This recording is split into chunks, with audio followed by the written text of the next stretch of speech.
Cuando Valentina Cortés, de 34 años, heredera de un imperio automotriz valorado en $10.000 millones, entró en aquel taller mecánico en las afueras de East Los Ángeles, acompañada de sus dos amigas de la alta sociedad, lo hizo con la misma arrogancia con la que había vivido toda su vida. Vieron al mecánico cubierto de grasa trabajando bajo el capó de un viejo sedán americano, y las tres se rieron como si estuvieran en un zoológico observando algo exótico y patético. Valentina se acercó con sus Louboutin de $2.000, golpeó la mesa metálica con sus uñas perfectas y pidió un consejo sobre su Ferrari averiado, pero lo hizo con tanto desprecio que parecía estar pidiendo limosna a un vagabundo. El mecánico levantó la vista, la miró directamente a los ojos con una calma que desconcertó a todos los presentes y pronunció unas palabras que no solo la dejaron helada, sino que destruyeron cada certeza que ella había construido sobre quién era y qué significaba tener valor. Porque lo que Valentina no sabía era que aquel hombre sucio y pobre, ese a quien ella acababa de humillar frente a sus amigas, guardaba un secreto que cambiaría para siempre la definición de riqueza en su vida. El taller mecánico de John Silva estaba ubicado en Boyle Heights, uno de esos barrios de clase trabajadora al este del centro de Los Ángeles, donde la gente vivía con salarios modestos y sueños honestos. Era un local pequeño, con paredes manchadas de aceite que contaban décadas de trabajo duro, herramientas colgadas en ganchos oxidados y ese olor característico a gasolina y metal que impregna todo lugar donde se reparan autos por vocación más que por fortuna. El suelo de cemento estaba manchado con mapas de aceite que dibujaban la historia de cada reparación, cada lágrima mecánica curada con paciencia y habilidad. En las paredes colgaban calendarios viejos de marcas de repuestos, fotografías amarillentas de muscle cars restaurados y un retrato del viejo Manuel que parecía vigilar el taller con ojos bondadosos desde su marco de madera desgastada. John tenía 42 años. Trabajaba en aquel taller desde los 18, primero como aprendiz del viejo Manuel, quien le había dado una oportunidad cuando nadie más lo haría, y ahora como dueño, desde que Manuel murió hace 5 años, dejándole el negocio en herencia. Era un hombre callado, de manos grandes y callosas, que cargaban las cicatrices de 1000 reparaciones. Cada corte y quemadura era una medalla de honor ganada en la trinchera del trabajo honesto. Tenía el tipo de sabiduría que solo da una vida de esfuerzo y pérdidas significativas. Esa comprensión profunda de que el verdadero valor de una persona no se mide en dólares, sino en integridad. Su uniforme de trabajo azul oscuro, con su nombre bordado en el pecho, estaba perpetuamente manchado de grasa. Usaba el cabello oscuro, siempre despeinado por las horas inclinado sobre motores, y sus ojos tenían aquella profundidad de quien ha visto tanto sufrimiento que ya no se sorprende con nada, pero tampoco ha perdido la capacidad de sentir compasión. Aquella tarde de junio, trabajaba bajo el capó de un Ford Taurus del 2005, un auto que llevaba en el taller 3 semanas, esperando una pieza que el propietario no podía permitirse comprar nueva y que John estaba intentando conseguir en un deshuesadero para no cobrarle de más. El sonido de un motor potente y caro rompió el silencio habitual del taller. John no levantó la vista inmediatamente, pero entonces escuchó risas. Risas femeninas con ese tono artificial que tiene la gente que ríe no por alegría, sino por desprecio. 3 mujeres entraron en el taller como si estuvieran pisando un campo minado. Todas usaban ropa de diseñador, tacones imposibles para un suelo de cemento manchado de aceite y bolsos que costaban más que el alquiler mensual del taller. Era la del centro quien comandaba el grupo. Una mujer alta y elegante, con el cabello castaño perfectamente liso, maquillaje impecable y aquella expresión en el rostro que solo tiene quien nunca ha tenido que pedir nada en la vida. Valentina Cortés Era exactamente lo que parecía: dinero viejo, privilegio heredado y cero conciencia de cómo vivía el 99% de la humanidad. Era la única hija de Esteban Cortés, el fallecido magnate de concesionarios de lujo que había construido un imperio vendiendo Ferrari, Lamborghini y Bentley a los ultrarricos de California. Había heredado todo hacía 2 años cuando su padre murió, y desde entonces había gestionado el negocio con la misma frialdad eficiente con la cual seleccionaba sus zapatos. Sus 2 amigas, Cristina y Mónica, eran versiones ligeramente menos ricas de ella misma. Mujeres que se definían por sus matrimonios con empresarios de Silicon Valley y por las tarjetas American Express Centurion sin límite que llevaban en sus bolsos Hermès. Habían entrado en aquel taller por accidente, o mejor dicho, por necesidad, después de que el Ferrari F8 tributo de Valentina había comenzado a hacer un ruido extraño en el motor mientras volvían de un almuerzo de 3 horas en Malibú. Valentina golpeó con sus uñas perfectas sobre la mesa de metal donde John tenía sus facturas esparcidas. El sonido resonó en el taller como un juez golpeando su mazo. John se enderezó lentamente, limpiándose las manos en un trapo que solo consiguió redistribuir la grasa, y las miró con una expresión neutra que ellas confundieron con estupidez. Valentina habló con aquella voz de quien está acostumbrada a ser obedecida. Le dijo que su Ferrari hacía un ruido extraño y que necesitaba que lo revisara inmediatamente. Las palabras salieron de su boca como órdenes, no como peticiones. Sus amigas se rieron detrás de ella, haciendo comentarios en voz baja sobre lo pintoresco del lugar, sobre cómo olía a pobreza, sobre lo divertido que sería contar a los otros amigos en el club de campo que Valentina había llevado su Ferrari de $400,000 a un taller de barrio latino. John las escuchó sin cambiar su expresión.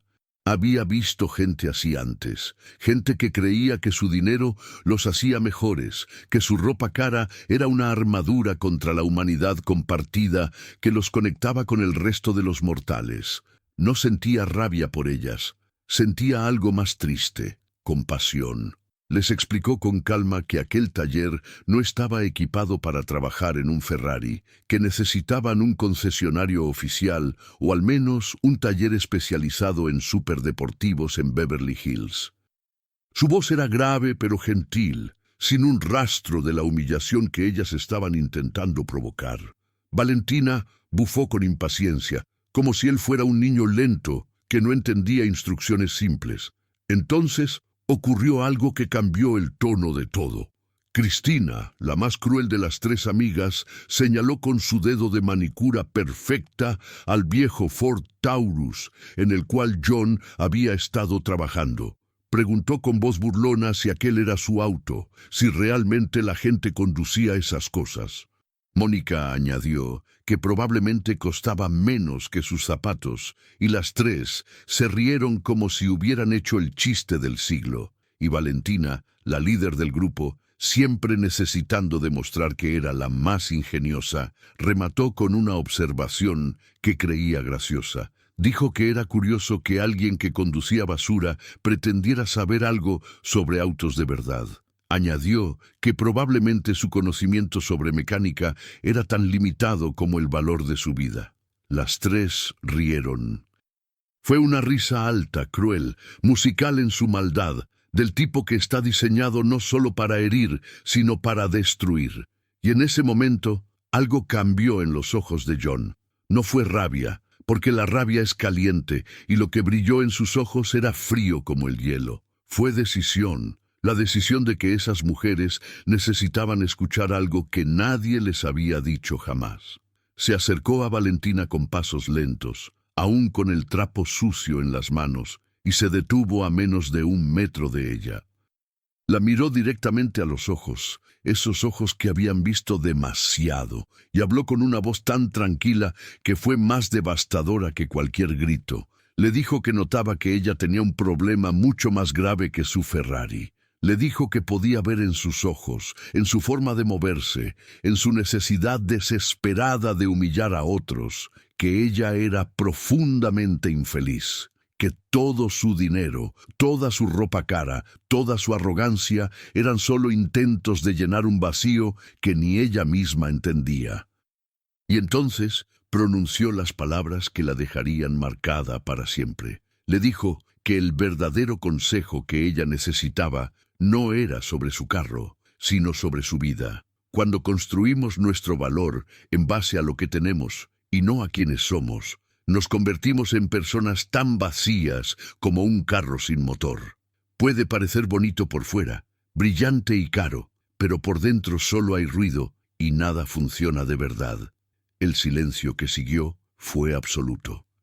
Las amigas de Valentina pararon de reír. Valentina misma se quedó helada, la boca ligeramente abierta, los ojos muy abiertos. Nadie le había hablado así en toda su vida, nadie se había atrevido. John dio un paso atrás, volvió a su Ford Taurus y continuó trabajando como si nada hubiera pasado. Las tres mujeres salieron del taller sin decir una palabra más, subieron al Ferrari y se fueron. Pero en la mente de Valentina, algo fundamental acababa de romperse. Valentina no durmió aquella noche, ni la siguiente, ni la que vino después. Las palabras del mecánico habían plantado algo en su mente que crecía como mala hierba, invasivo e imposible de ignorar. Se despertaba a las 3 de la mañana en su ático de 500 metros cuadrados en Century City, mirando el techo y repitiendo mentalmente cada sílaba que él había dicho, vacía como un carro sin motor. La metáfora era tan simple que dolía, tan precisa que era imposible negarla, tan verdadera que cada intento de refutarla solo la confirmaba más. Comenzó a observarse de formas que nunca había hecho. Se miraba en el espejo no para verificar su maquillaje, sino para buscar a la persona detrás. ¿Quién era Valentina Cortés sin el apellido, sin el dinero, sin la ropa de marca, sin la armadura de superioridad que había construido piedra a piedra desde niña? La respuesta que encontró la aterrorizó. No había nadie, solo una colección de posesiones y poses, un holograma caro proyectado sobre el vacío más absoluto. Comenzó a recordar cosas que había enterrado. Su padre, un hombre que le había enseñado que el valor de las personas se medía en el net worth, patrimonio neto, que la amabilidad era debilidad, que los pobres eran pobres porque eran estúpidos o perezosos. Recordó a su madre, una mujer hermosa que había muerto cuando Valentina tenía 12 años, y cómo después de su muerte su padre simplemente había contratado niñeras y la había enviado a internados caros en Suiza y Connecticut.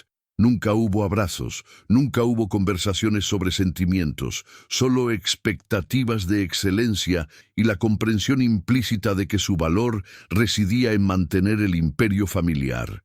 Recordó momentos de su infancia donde había intentado ser amable, ser diferente.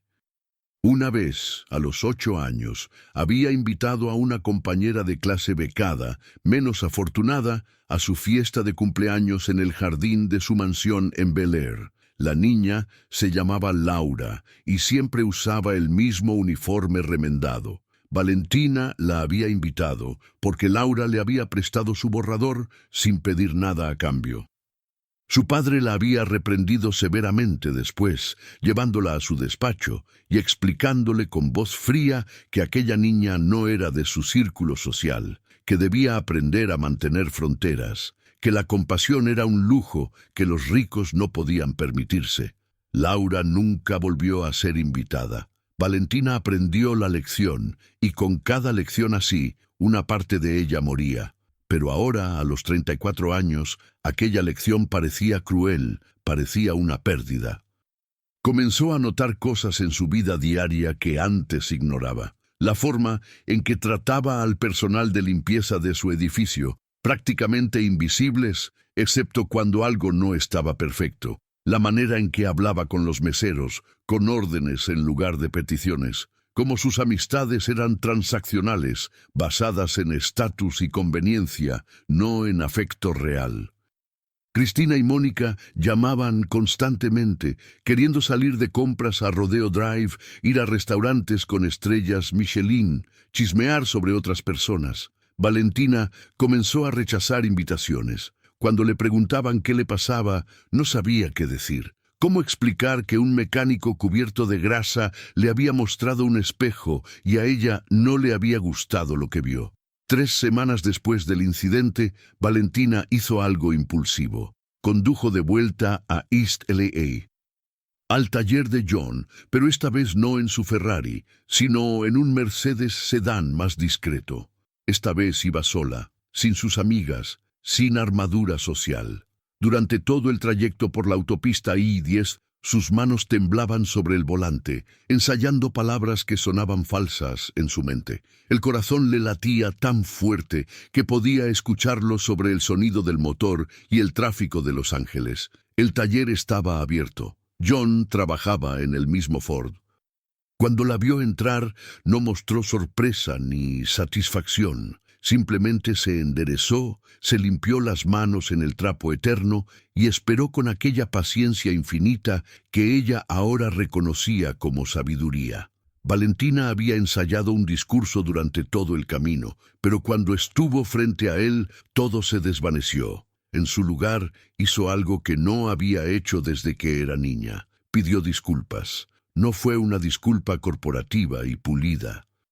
Fue torpe, sincera, llena de pausas, donde buscaba las palabras correctas. Le dijo que él tenía razón, que había pensado en lo que dijo cada día desde entonces, que no sabía cómo cambiar, pero que quería intentarlo. John la escuchó sin interrumpir. Después hizo algo completamente inesperado. Le ofreció café. No era un latte de especialidad de $8, era café instantáneo en un vaso de unicel, styrofoam, con una mancha de grasa en el borde.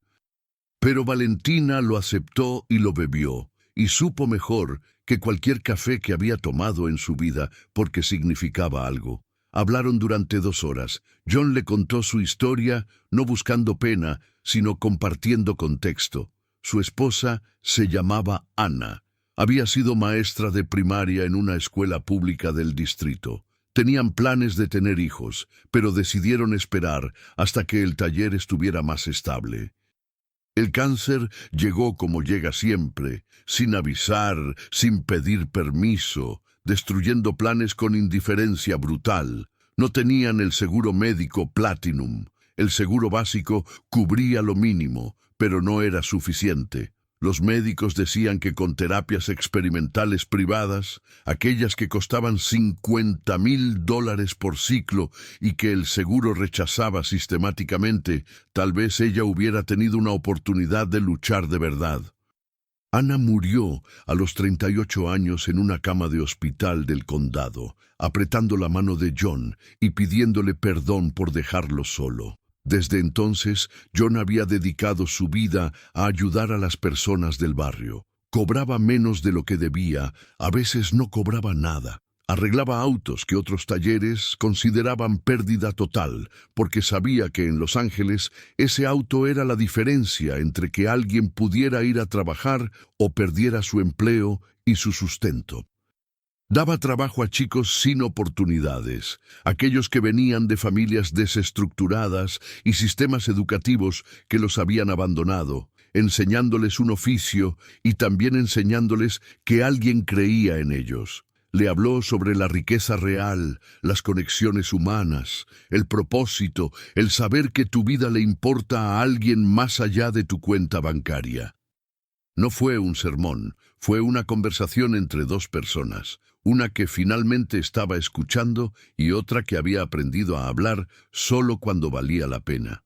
Los meses siguientes vieron una transformación en Valentina que sus conocidos encontraron desconcertante. Empezó pequeño, trataba a las personas de servicio con respeto, aprendiendo sus nombres, preguntando por sus familias. Después creció. Se involucró en la gestión real de los concesionarios, no solo firmando papeles, sino entendiendo a los empleados, mejorando las condiciones laborales y los beneficios de salud. estableció una fundación con $20 millones de su fortuna personal, dedicada a pagar tratamientos médicos y facturas hospitalarias para familias que no podían costearlos. No lo hizo con fanfarria ni conferencias de prensa. Lo hizo en silencio, porque había aprendido que las acciones buenas no necesitan publicidad para tener valor. Sus antiguas amigas dejaron de llamar. Los círculos sociales que había frecuentado la encontraban aburrida, demasiado seria, demasiado cambiada. Valentina descubrió que no las extrañaba. En su lugar encontró nuevas conexiones: el personal de la fundación que administraba, las familias a las que ayudaba y, extrañamente, el mecánico de Boyle Heights, que se había convertido en algo parecido a un amigo. Visitaba el taller de John una vez por semana. A veces llevaba café, bueno, esta vez, y pasteles de una panadería local, bakery. Otras veces simplemente se sentaba en una silla vieja y observaba cómo él trabajaba, encontrando paz en la honestidad del trabajo manual. Hablaban sobre filosofía, sobre pérdidas, sobre cómo construir una vida que importara. Un año después de aquel primer encuentro, Valentina llegó al taller con una propuesta. Quería abrir una red de talleres mecánicos sin fines de lucro en barrios de bajos recursos por todo Estados Unidos, lugares donde las personas pudieran llevar sus autos y pagar lo que pudieran permitirse. Quería que John dirigiera el proyecto, no como empleado, sino como socio. John escuchó la propuesta completa antes de responder. Después sonrió, aquel sonriso tranquilo de quien entiende que a veces el universo tiene sentido del humor. Le dijo que sí, pero con una condición: que ella trabajara en el primer taller durante 6 meses, aprendiendo el oficio, ensuciándose las manos, entendiendo realmente lo que significaba. Valentina aceptó sin dudar. Los 6 meses siguientes fueron los más difíciles y los más gratificantes de su vida. Aprendió a cambiar aceite, a diagnosticar problemas de motor, a tratar con clientes que venían con autos viejos y esperanzas frágiles. Se rompió 2 uñas, manchó toda su ropa de diseñador, que pronto cambió por overoles Dickies, se quemó con motores calientes y fue más feliz que en cualquier otro punto de su vida anterior. Los clientes del barrio comenzaron a conocerla, primero con desconfianza, después con aceptación, finalmente con afecto.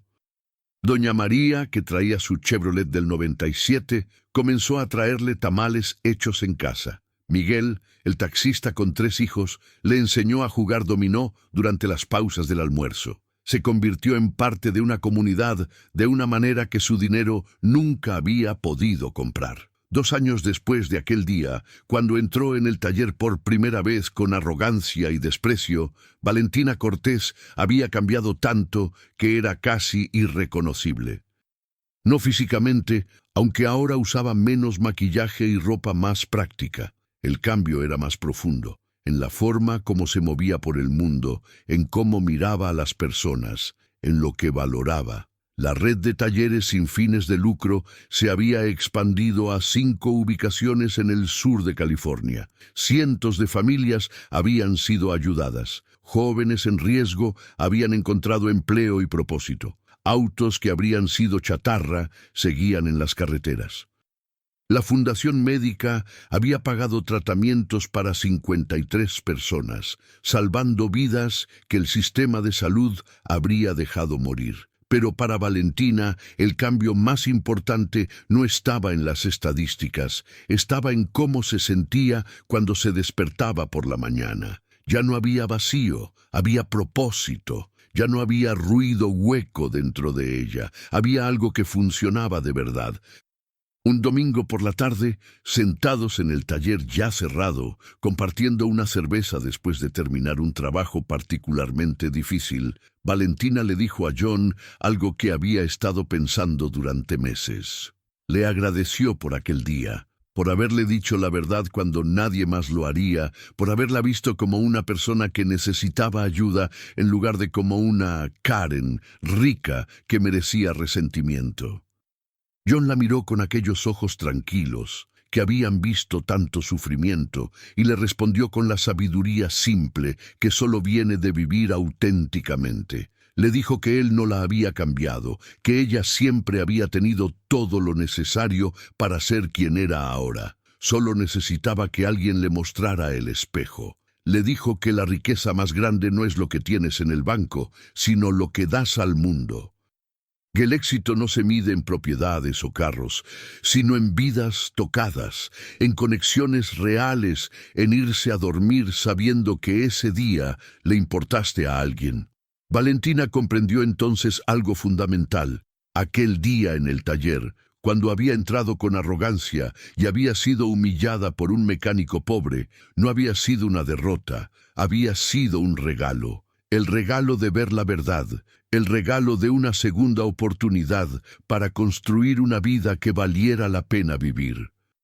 Años después, cuando la gente preguntaba a Valentina sobre su transformación, sobre cómo una multimillonaria había terminado trabajando con las manos y dedicando su fortuna a ayudar a otros, ella siempre contaba la historia del mecánico de East LA. Contaba sobre las 12 palabras que la dejaron helada. Contaba sobre cómo a veces la mayor riqueza que alguien puede darte no es dinero, sino verdad. Siempre terminaba la historia con la misma reflexión, que había pasado 34 años construyendo una vida vacía y bella por fuera, y solo le tomó un momento de honestidad brutal con un desconocido para darse cuenta de que había estado conduciendo un Ferrari sin motor. Lindo, caro, impresionante a primera vista, pero fundamentalmente roto e incapaz de llegar a ningún lugar que importara. La vida real, había aprendido, no se trataba de la velocidad o del lujo del vehículo. Se trataba del viaje y de quién viajaba contigo. Y decía, al final del camino podías mirar hacia atrás y ver que habías dejado algo más que marcas de neumáticos caros sobre un pavimento indiferente. Valentina Cortés todavía era multimillonaria. Todavía tenía su apartamento y su apellido y su herencia, pero ahora también tenía algo que ninguna cantidad de dinero podía comprar. Tenía un motor que funcionaba, tenía propósito, tenía humanidad. Y todo había comenzado con un mecánico sucio de un taller de barrio que tuvo el coraje de decirle la verdad, cuando todos los demás solo querían su dinero. A veces la mayor fortuna llega disfrazada de humillación. A veces, el mejor consejo viene del lugar menos esperado. Y a veces, solo a veces, todo lo que necesitas para cambiar tu vida es que alguien te muestre el espejo y te deje decidir si te gusta lo que ves.